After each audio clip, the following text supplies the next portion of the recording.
Well, we come today to the longest chapter in John's Gospel, chapter 6, as we read through it. There are two signs in the first part of John chapter 6 that we will discuss today, verses 1 through 24, as we read them today. And if you've already read them or you will read them, you know that those two signs that Jesus performs, or we would call miracles in other Gospels, are the feeding of the 5,000 and the walking on water.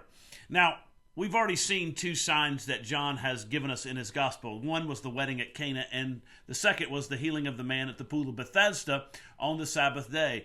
In both of those instances, they were signs that revealed the glory of God. And in the case of both the first and the second, but particularly the second, there was a moment where Jesus was able to explain who he was with reference to the sign that he had just committed. Now, you have to remember, that's the purpose of John's gospel, is it not?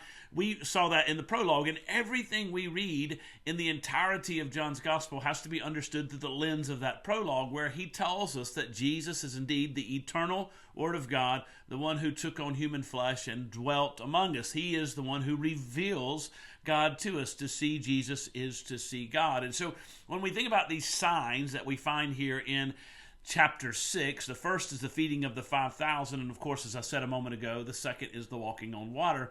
We have to think about them in the context of the revelation of Jesus' glory, but also, in particular with the feeding of the 5,000, a demonstration of his compassion. See, we find in these miracles that Jesus does in John's gospel a revelation of the glory of God. In other words, a window into his true identity, to showing us that he has the power and the ability to do whatever he wishes. And I think that's an important point when it comes to understanding God. We often think about people who have the power to do something, maybe a very powerful person, but also you've got to have the authority to do it and the ability to do it whenever they want to do. There's only one who has that trifecta, as it were, and that's Jesus. He has the power to do it, he has the ability to do it when he wants to, and he has the authority to do it. And so the signs are demonstrations of his authority over the elements of nature. They're demonstrations of his power and his capability of doing whatever he wishes, and his ability to do it whenever he wishes. And so when we think about the first sign, the crowd sees not only the glory of Jesus, but also his compassion. He wants to feed those people. Time has come to eat. They're out to visit with him. They're out to hear from him. He tells his disciples, hey, listen, why don't you go and buy them food? The disciples say, where are we going to get enough food to feed 5,000 men plus their families? And Jesus says, well, see what you can find in the crowd. And they go around the crowd, and what do they find? They find 5 loaves and 2 fish. And Jesus says, give me that. He takes it, he prays, he multiplies it, and there's enough food to feed everyone, as well as the disciples, as they had boxes or food left over. It's interesting what happens to the crowd, and we'll catch them back up next time as well as we read the second section of John's Gospel, John chapter 6, when they see Jesus perform this tremendous miracle, they want to take Jesus and make him the King of glory. They want to take him by force. This is what John says in verse 15. Perceiving then that they were about to come and take him by force and to make him king, Jesus withdrew again to the mountain by himself.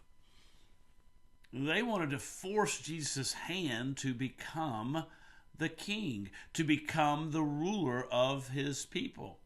Well, wouldn't you?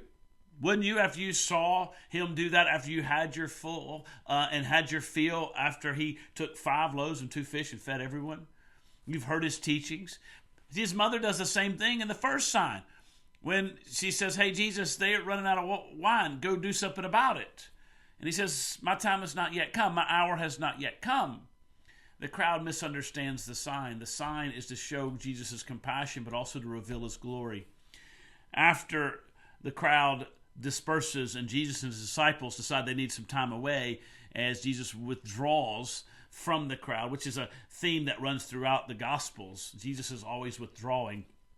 And so they get into the boat, and the disciples go off to the other side, and then Jesus meets them in the middle of the night. And when he comes, they say, who is it? And he says, it is I. Now, I'm going to end here because I think this is an important point in the revelation of who God is, who Jesus is. It is I am, is the exact name that God gave to his people in Exodus chapter 3 when Moses says, "Who do I say sent me to Pharaoh and to deliver the people of Israel?" God says, "You tell him I am sent you." And here Jesus is saying, "It is I am."